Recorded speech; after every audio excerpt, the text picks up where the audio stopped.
Kowalski.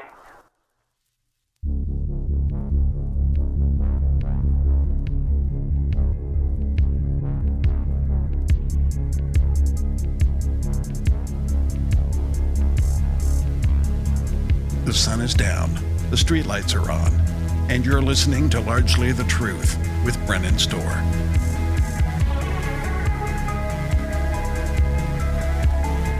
To all you restless sleepers and midnight creepers, bleary-eyed truckers and the graveyard shift, this is Brennan Storr, and you're listening to Largely the Truth. Whether you're staring at a screen or the lines on the road, all is well. For the next little while, it's going to stay that way. Because I'm here, you're there, and together, we're going to explore the night. Welcome back to Largely the Truth. I am your host, Brennan Storr, and this is the internet's favorite podcast. The internet just doesn't know it yet. How are you guys doing? I am doing fine despite the still abominable weather here on the West Coast. It has been, well, it's been eventful. It's been eventful, not necessarily for me and mine, but for folks I know over on the mainland, specifically over there in Vancouver, just across the water from me. Things are pretty dire and pretty damp. So if you are one of those fine folks, my heart goes out to you. I know it's a difficult time.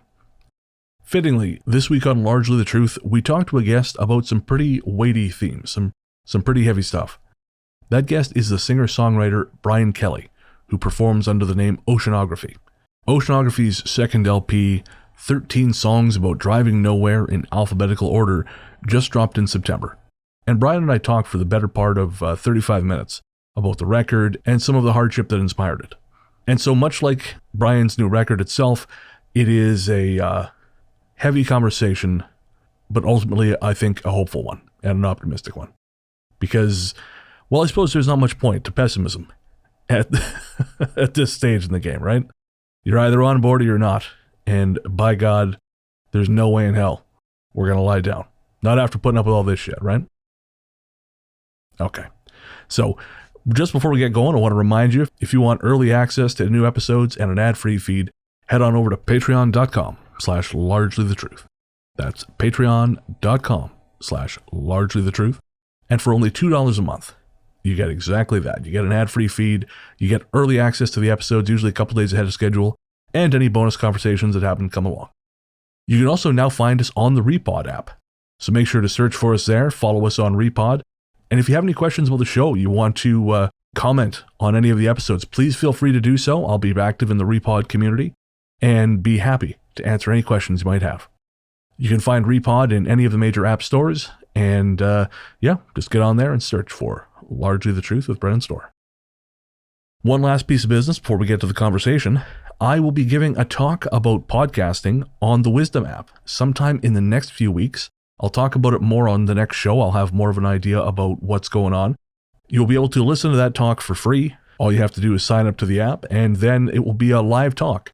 And I'm still writing it. I don't have firm dates. I don't have firm time frame, but I'm thinking probably about 20 to 30 minutes, and then I'll be taking live questions from the audience. So I'd really, really love to have you there. And again, keep listening to Largely the Truth for updates or my other podcast, The Ghost Story Guys, and I will fill you in as more information becomes available. All right. Now that all of that housekeeping is out of the way, it's time to sit back, relax, and reach out to singer-songwriter Brian Kelly. My guest tonight is the singer-songwriter Brian Kelly, whose solo project, Oceanography, dropped its sophomore LP, 13 Songs About Driving Nowhere in Alphabetical Order, in September of this year. A powerful meditation on life, loss, and loneliness, the record has been racking up positive reviews, and in October of this year, Kelly, also a talented videographer, released a deeply moving video for lead-off single Monterey, a tribute to his older sister Corey. Brian, welcome to Largely the Truth. Good to be here. I want to say, just before we get started, I've been listening to the new record sort of on loop for the last, cool. basically since you agreed to come on the show. I love it. Oh, I'm glad you like it. Yeah. Yeah, I really, really do. Good to get some feedback. Everything I've read online seems to be very, very positive. So that's got to feel good. Yeah, it does. Yeah, I mean, it's nice to put something out and have people connect with it. So yeah, I've been really fortunate in that realm. I think it's, everyone's kind of experienced a similar thing and can relate. The emotions that you're evoking on the record are yeah, I think they're very, what's the word I'm looking for? Not common, but they're very uniting in how we've all had to move through them, especially over, the rolling nightmare that has been the last couple of years. Yeah. Before we talk about the new record, though, I'm just kind of curious. You released the first Oceanography EP, I think, was it 2012? It was 2011, actually. Yeah, That's so it. 10 years ago. Yeah, long time ago. But prior to that, how long have you been playing music? Oh, I mean, I picked up a guitar when I was 10, so it's downhill ever since. Yeah, there's no cure for it. Once you figure out what you like doing. I wish I picked up some like dentist equipment or something like that. More money in that. Yeah, infinitely. Not to sound cynical or anything, but no. It's true. I've met dentists. They're doing better than both you and I. Yeah, they're doing well. Yeah. So, how did Oceanography come together? Well, it came together when I moved back to California. I grew up in California and I was in New York for a while. And then when I moved back, I had all these songs that I wanted to start recording in my bedroom, and I needed a different outlet. I didn't have a band necessarily. I had some people that I'd been playing with, but nothing solid. So I kind of figured, well, I could just call this thing Oceanography and start recording under that name. And that's kind of the basics. Now, I know a lot of people who've had solo projects, and some of them I've had on this show, they tend to kind of do everything themselves. They sort of play all the instruments. But with Oceanography, you've actually managed to bring other musicians in for the various releases. Yeah. Each one has, for the most part, been different. I mean, I guess Scott Barwick, a friend of mine, he's been kind of engineered a lot of them, and specifically the drums, played keys and stuff like that. And it's been a different drummer for each release. But usually I do the guitars and the bass and the vocals. It's been a situation where Scott has kind of recorded and engineered the drums, and then because I'm a terrible drummer, I'm an okay drummer. I'm also a perfectionist, so I like to have everything and played consistently and in perfect time, or as perfect as we can get it, just so the energy's there. And I cannot do that. I thought I'd be able to, but I tried, and I just didn't really cut the mustard. So it's someone else's job. I tell you, man, the wise man outsources what he cannot do. Yeah, I mean, I just can't do it. Yeah. I wish I could, but I can't. This is maybe a little bit deeper question that I should be asking. Oh no. I just, the self-awareness of being able to say, man, this isn't for me. You do this. Yeah. There was a quote in an interview you did with the Bay Bridged in 2012. And it just, again, it sort of speaks to that self-awareness. And again, if you don't want to answer it, you don't feel like you have to. It's fine. But you were asked whether or not the people you collaborated with on your EP Parachutes of Plenty, whether they would be returning for future releases. And you said, yeah, I'm not sure, because I admit I'm not the easiest person to work with. Well, I mean, I don't know. Well, actually, at that time, the drummer for that release was my girlfriend, and we were kind of our relationship was coming to a close at that time. Right. So I was in the process of promoting this new release and didn't really have a drummer. And yeah, I don't know if that answers your question. Sure. No, absolutely. but I mean, I guess sometimes, when you're working with someone and you have certain expectations, and sometimes it's hard to articulate what it is specifically you want from them. And when people are kind of coming in and out, it's just hard to kind of sometimes make concessions, and it's hard to, I don't know, people can get offended easily. And in certain circumstances, I haven't always been the most diplomatic in my communication. Right. As someone who, I make my living podcasting, and but my primary podcast is a storytelling show called The Ghost Story Guys. Okay. And cool. I have a lot of people who, I shouldn't say a lot, but I have a couple people who help me out with things. But I'm very much like you. I think I have a very specific vision of how I want things to be. Yeah. And I'm sometimes torn between being saying things like, well, no, do better, but also recognizing that this person is working for very little to nothing. Yeah, and they've done a lot probably already. Yeah, that's it. Yeah. So I have to imagine that's a bit of a struggle with same thing with a band. There's not a ton of money in this for everyone. So you're coming together and you're kind of depending on goodwill, but also you have expectations. Yeah. I mean, it was that particular situation. Like my girlfriend, she had learned to play drums for the project, which is quite a feat in and of itself. And she's a really good drummer. I mean, she's very creative and comes up with great parts. But I mean, she had to deal with me and my expectations, and I think that kind of wore on her, which is understandable. But she's great. She's a great drummer, and I can't imagine jumping into a situation I wouldn't be able to do it. So yeah, fair enough. Speaking of drums, I really noticed them on the new record. Okay, yeah. There's a moment in "Soaked to Pulp," the fourth track, where the drums just become really sort of almost triumphant, and it's that's a driving track. Yeah. So, yeah. And that's something I appreciated about the record is it manages to be, because obviously, and we'll talk about it, there's a strong element of melancholy present there, but there's also this persistent hopefulness that bubbles up in all of the tracks. And that's something I particularly enjoyed. Was that intentional? No, nothing's intentional. I mean, it all just everything just kind of came out. I'm not smart enough to be intentional.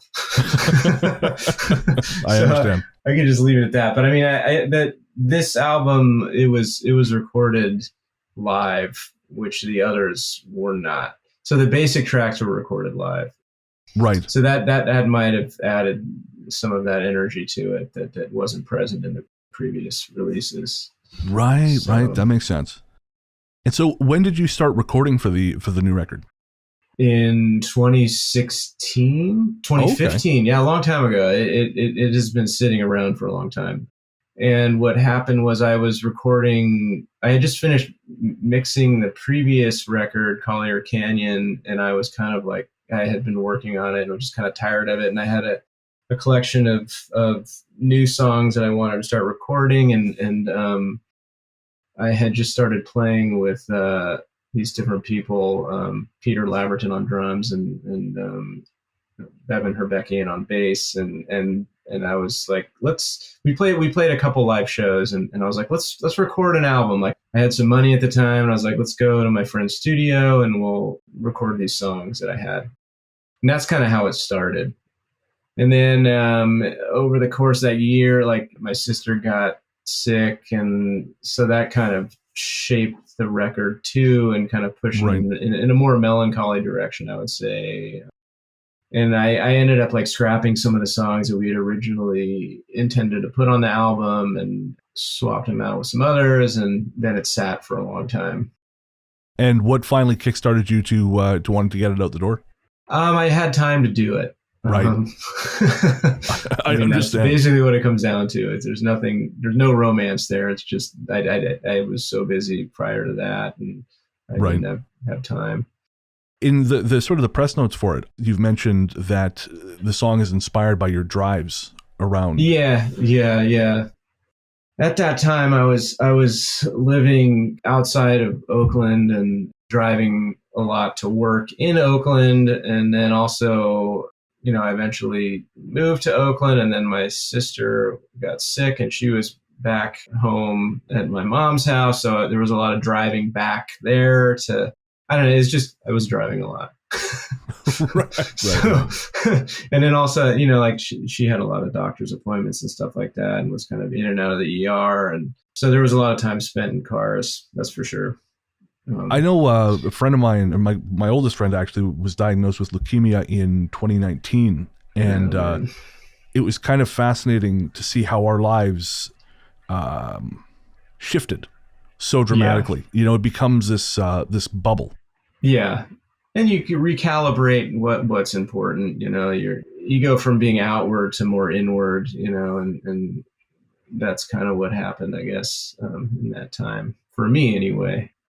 I didn't really realize it till later that it was kind of somewhat, the album was somewhat influenced by driving a lot. Right. So yeah. It's a kind of meditative thing in a way, driving, because you're focused. I enjoy it. I mean, it's funny because like living in New York, I've been back here for a long time, but when I was in New York, I didn't drive anywhere. I just take the train everywhere, and then I would find myself like kind of missing the solitude of driving, in a car and listening to music, and even just, I don't know. You also, like, I guess I do.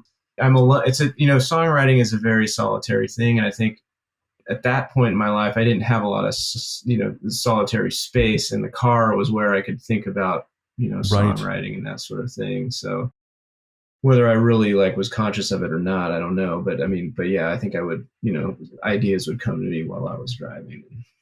I love driving, and I recently had to sell my car because it was just no longer economical to fix, So I know how that goes. Yeah. So I'm learning the car less life at the moment. I really hate it. Nice. It's probably nice. It's cheaper. Yeah. Cars are a money pit. Yeah, definitely. But I do miss that sort of meditative time of driving and, as you say, listening to music or catching up on podcasts and having that time to kind of let your thoughts unspool. And I sort of wonder, as we move towards, whether we want to or not, I think a future where individual car ownership might be less common than it is now. I do wonder where we'll find that meditative time. Yeah, I don't know. Well, I imagine it will be in a self-driving car, and we could probably record a whole album while we're driving somewhere. Some of us will be doing that, among other things. I don't know, but yeah. But yeah, that is a future we have not yet contended with. I think. The notion of what we'll get up to in self-driving cars. Yeah. Yeah, actually, I thought it'd be great to have like a delivery system when you're in there. You've got like a food truck that pulls up next to you and can deliver you a burrito while you're. Anyway, Point Breaks. No, I'm into it. I mean, I had to take my cat to the vet hospital in the summer, and because of everything going on, you can't wait inside, and we waited outside for I want to say about 7 hours. Oh my gosh! Okay, that's a long time. It was a long time, wow. And it's the first time I've ever ordered takeout to a parking lot. So, nice. Meeting up with the Uber driver down in, from Dairy Queen. And I thought, I absolutely, I would have taken the car-to-car transaction. There's a future there. It's possible, maybe. I don't know. So you're spinning up money-making ideas like no one's business here. Forget driving. Zoom is the new meditation. Yeah. So I wanted to ask you about a couple of specific songs on the record and kind of inspiration and kind of putting them together. I'll do my best to answer. Sure. I mean, you can make it up. I'll never know.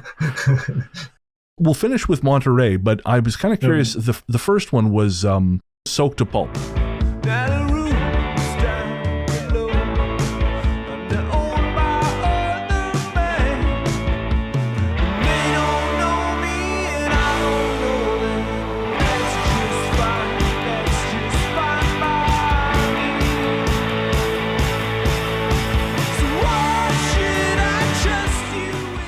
Where did that one begin?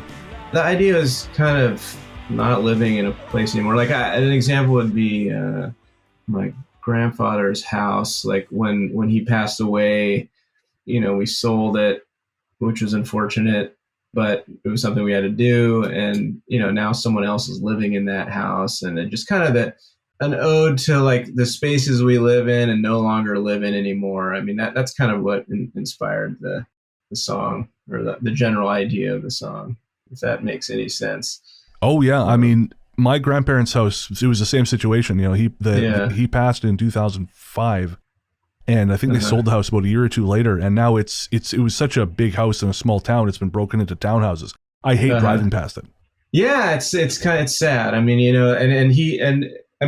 this song isn't necessarily about that specific house, but it was kind of inspired by it. And he was like, this is in San Francisco, and he was the first owner of the house. I think he put $50 down on it or something like that. Yeah. And it ended up costing him like a total, after everything was paid off, I think like $5,000. Wow. Like I don't know. It's crazy, but yeah, it just, I don't know, that kind of thing where, like you spend so much time in a space and so many things that mean so much to you happen there, but then when you're gone, it shifts to someone else's space, and I don't. Yeah, that's kind of the gist of it. It's one of those themes I think everyone can connect with because, I think about houses where or my grandparents' house or other houses where I spent a lot of time growing up that are gone now. At least that version of them is gone. And it's almost, despite that, I clearly understand how memory works, it seems strangely inconceivable that I can recall every inch of this place. I can walk through it in my head. Yeah. But it no longer exists that way. Yeah.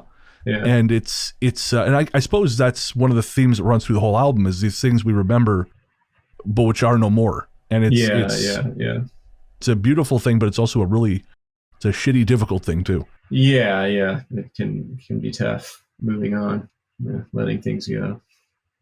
Another track I was curious about, and this is possibly my favorite on the album. I'm still deciding, but Painted Powder Blue.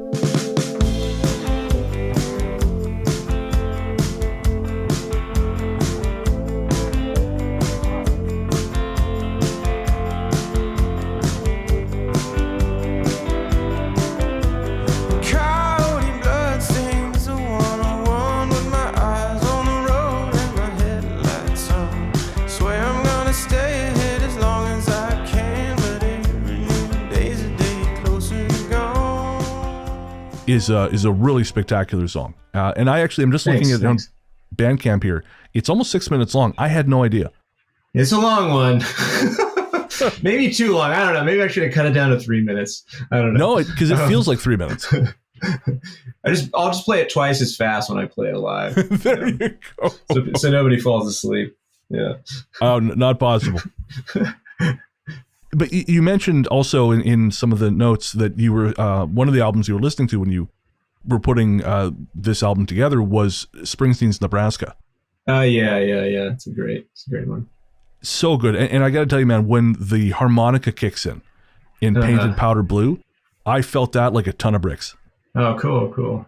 I can't describe the feeling exactly. Mournful seems too reductive, but it just hits like a hammer. And it is it's just an incredibly vivid song in its imagery. Thanks. Yeah.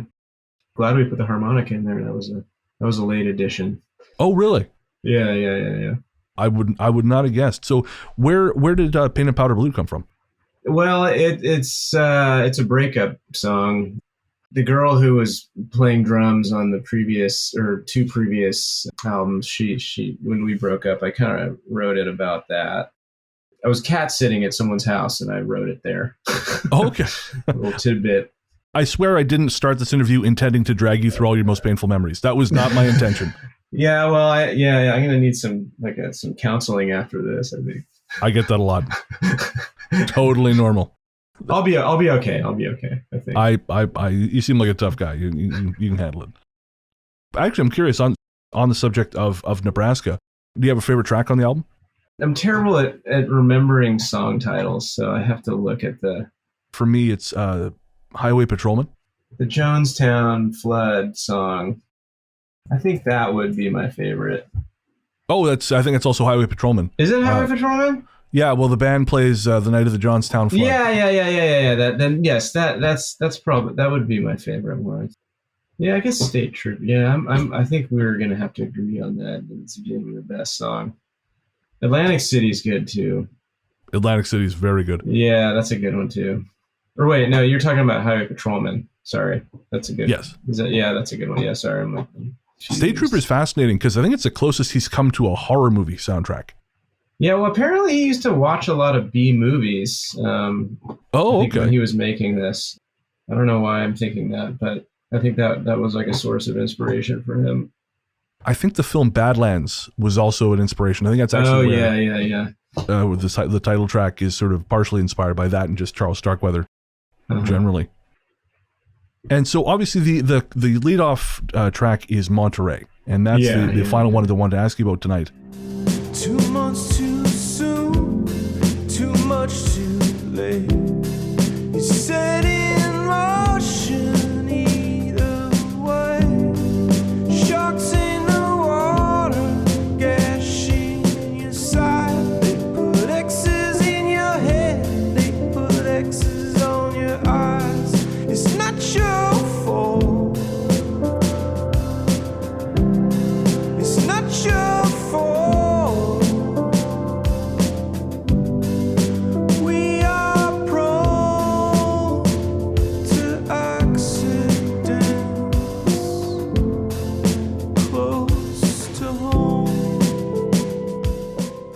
again, very, very powerful song. The lyric, "We are prone to accidents close to home." Something about that, again, really, really resonates.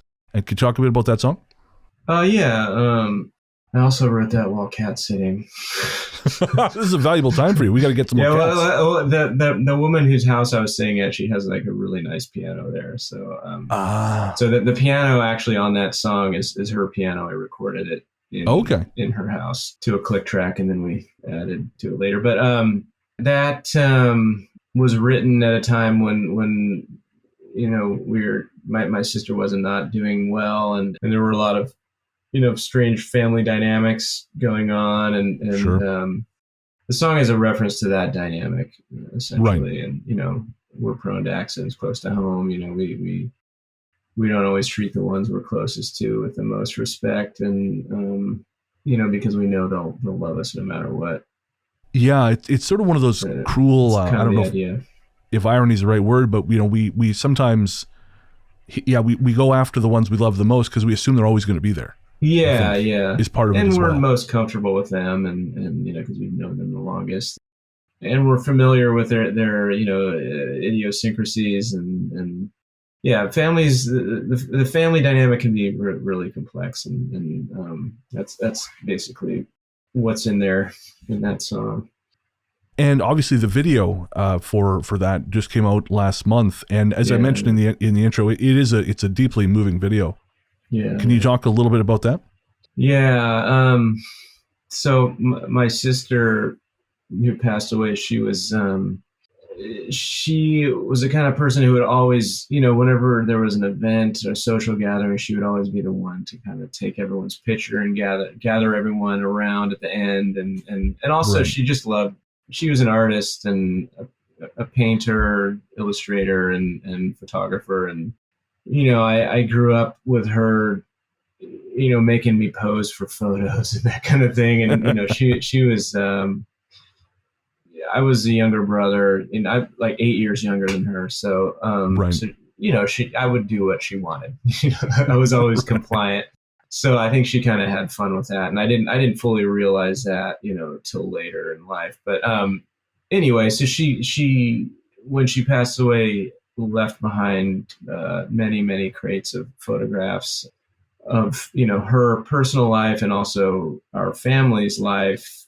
And so I thought, I should do something with these, and I think it would be, meaningful to turn them into a video. And it was also like a very like a cathartic thing for me to do, to go through these photos, and it kind of helped me revisit my sister at a time, throughout the times of her life when she was not sick, and Right. going through the horrible things that cancer can bring to your body. Anyway, so yeah, I mean that's basically, so it's like a time lapse of her from a baby on until close to when she passed away. Right. So, well, as I said, it's a really, really beautiful video, and thank you. Yeah, and what I find really interesting is that you've got such a strong musical sense, because again, I genuinely like your music, but you've also got a really strong visual sense, because that video sort of prompted me to go look at some of your past videos. Yeah. And you've got some really great stuff in there. I mean, you've got Thanks. another stop motion video for Rainbow Records with mixtapes that I just really, really enjoyed. And there's another one for, I just have to find it here, I can't remember the name off the top of my head, Field Shots, that I really liked. It's a funny one. Yeah, that entailed me like running around all over the place with this weird box with a camera stuck in it, and filming all these transitions of me doing weird things. I don't know. I'd be like in a like on the side of the road, and I remember one time someone came up to me and like, "What the hell is that box? Like, what are you doing near my land?" I was like, "No, it's like a school project. It's fine. It's not. I'm not because it was really odd. Like sometimes I'd have it up on a tripod."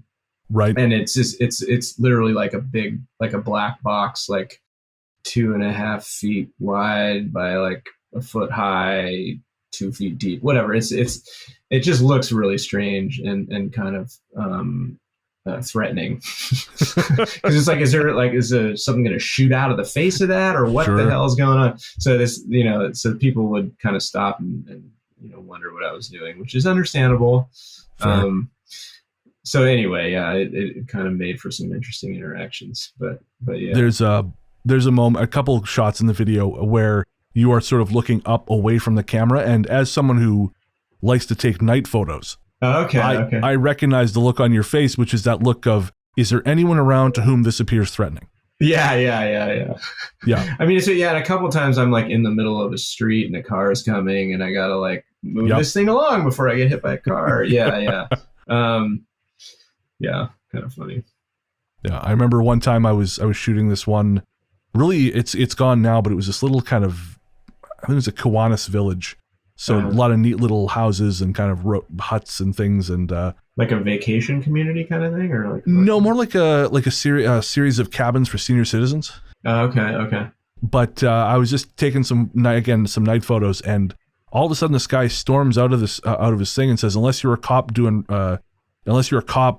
reconnaissance, get the fuck out of here right now." Oh, wow. Well, that's very specific.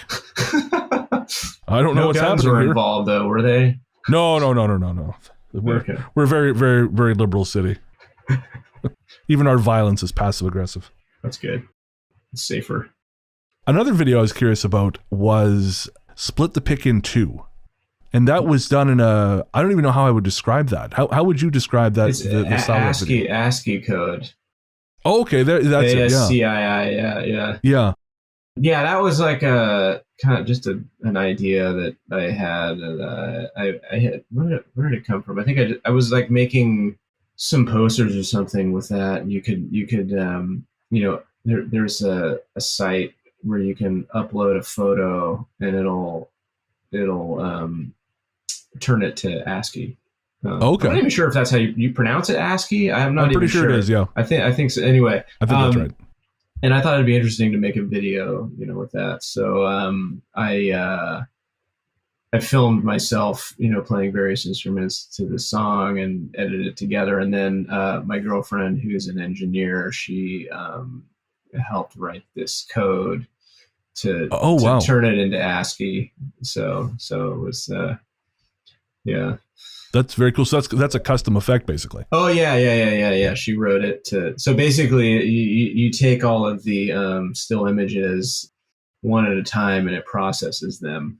Oh man. So you could say that's also stop animation, but not really. No, it's not. No, I don't know. But yeah, we had to do it like frame by frame. So it took a while, but the computer did it. So I didn't have to upload each individual still. That would have taken forever, but I was actually willing to do that if I had to, but I was like, there's got to be a better way. So. And she helped me realize that. so yeah. I think you and me are a little bit alike in that when we want something, we'll do it. We'll do whatever it takes. Yeah. And sometimes we don't necessarily think of the sort of that shortcut, so we'll just do the. For a long time, I didn't know you had to skin beets before you eat them. Oh, okay. So I just thought, man, beets taste like shit, but I need the iron, so okay. And then someone said, if you take them, oh, wow, this is much better. You know what you can do, actually, is you can scout what I do. Might not be the best approach, but I take a scouring pad and scour the dirt off of them, and it's kind of an easy way of skinning them so you get all the dirt out. I don't know. Try it. All right. So, okay, what the hell? Can't hurt, right? Like it can't be worse than anything else. It could hurt, maybe. I don't know, but it hasn't hurt me yet, as far as I know. So, do you have any formal training in videography or anything like that, or is it just something you've picked up along the way? Well, by trade, I'm a designer, so to make money, I do design work. So that's kind of. And also, I grew up in a family that's like we're pretty creative. Like my mom taught us how to draw at a young age, and right, that kind of thing. But no, I don't. I mean, not videography. I just kind of self-taught. So as we start to bring it to a close here, Brian, I'm kind of curious, what's next for you in terms of oceanography? Well, I'm going on tour at the end of March for a couple months. Oh, wow. So that is going to be a little crazy. I have a van that I will be living in for a couple months. We'll see how that plays out. Yeah, so it's going to be like a national tour. That's the plan. That's fantastic. Is that a headlining tour? Are you opening for someone? I am going to be playing. Some of the shows are by my lonesome, and some I'll be playing probably with like a local act. But it's I'll be on my own. So it's not like I'm not like going on tour opening for another band or anything like that. Right. This is like a lone wolf renegade tour or something. But yeah, it'll be solo. I'm not going to be with a band or anything like that. But, okay. And how did that come about? That's quite a big endeavor for a solo artist. Yeah, I mean, it's just something that I want to do to promote this thing, and it's also, I've been kind of on lockdown for so long. Sure. It'd be nice to get out into the world and play shows again, and I figured, why not? If I'm going to do it 100% or 175% or whatever you want to call it. But yeah, it's so that's the plan, and then hopefully after that, on the tour, I think I'll be trying out some new songs and stuff. So the idea is when that's finished, I'll just start working on the next one. Hopefully, we'll have time after the tour to finish another album. And who knows what kind of changes all that driving will bring about to it. Yeah, I'll probably have hemorrhoids by the end of it. The third LP was his hemorrhoids record. Yeah, this is inspired by, I don't know if that angle is going to work, but. Yeah, I said, you just got to lie. Just come up with different words for the same thing. Yeah. Rough road. Rough road, yeah. That's good. I'm going to write that down. Yeah, it's all yours. Yeah. So, I mean, that's the plan. But I mean, I don't know. Maybe there's another strain and things will get shut down again, and I won't be able to do it. We'll see. Yeah, let's hope not. I hope not. Yeah, had enough of this goddamn island. Yeah. And so, how do you decide on dates for that? It's just whoever will have me. That's how. Okay. Yeah. Fair. I don't suppose any dates across the border. No, but the guy I'm working with, I think he's talking about going up north. But I don't know if I can handle that length of tour. Yeah, fair. I don't know. We'll see how this goes. And where can everyone find details about the tour, where to buy physical copies or digital copies of the music? Where can everyone find you online? Oceanographymusic.com. And that has links to your social media as well. And like Instagram's Oceanography Music. Facebook is Oceanography Music. I think I'm on TikTok as Oceanography. I don't know if I've ever posted anything on TikTok, but I was going to say I'm on there, and I'm too old for it. But I don't know. I have a hard time putting that much work into something so ephemeral. The idea of putting that much work into something that's going to be seen by 100 people and then never even thought about again. I can't. I can't. Yeah. Don't get me started. Yeah. All right. Well, my guest has been Brian Kelly, also known as Oceanography. I'll put links to all his social media and his website in the show notes. Make sure to listen to the new album, folks. It is really, really great. I know I'm going to be picking up a hard copy myself. Thanks, Brennan. Thank you, man. Thanks for being here. Yeah, sure thing. And that's the ball game. Don't forget to check out Oceanography's latest record, 13 Songs About Driving Nowhere in Alphabetical Order. You can find that at oceanography.bandcamp.com. Or if you want a hard copy, as I've mentioned, I'm going to be picking one up myself, so you can be in the cool kids club. You can do that at oceanographymusic.com. You can also find links to Brian's website, his social media profiles, and some of the videos we mentioned as well in this episode. Again, they're really visually inventive videos, folks, and I think you'll enjoy them, so make sure to check those out. Big thanks, of course, to Brian Kelly from Oceanography for hanging out tonight. Thanks also to Peter of Pizzanta Music for my fabulous theme song.